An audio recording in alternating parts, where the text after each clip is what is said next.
ધીમે ધીમે સમાજનું સંખ્યાબળ ઘટતું જાય છે. આ વિશે ક્યારે ચર્ચા કરીએ છીએ?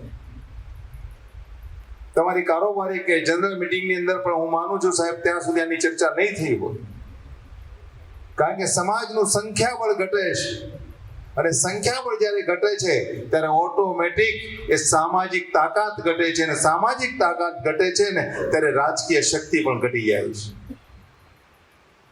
રાજકીય શક્તિ ઘટે એટલે ઓટોમેટિક તમારી સનાતની શક્તિ ઘટે અને ધીમે ધીમે ધીમે તમે તમારા અસ્તિત્વ માટે પણ લડવું પડે એ પરિસ્થિતિનું નિર્માણ થાય છે.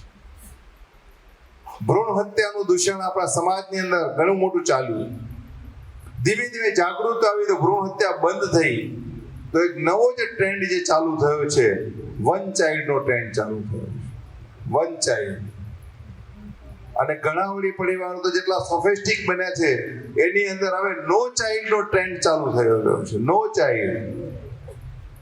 ક્યાં જઈશું ને ક્યાં અટકીશું ને એ ખબર નથી પડતી.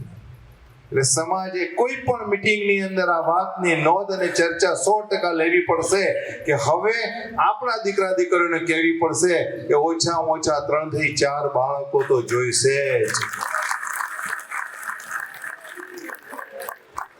આપણા દાદાઓને યાદ કરો, 7, 8, 9 ભાઈ બહેન હતા આપણે, અને આજે પરિસ્થિતિ બદલાઈ છે.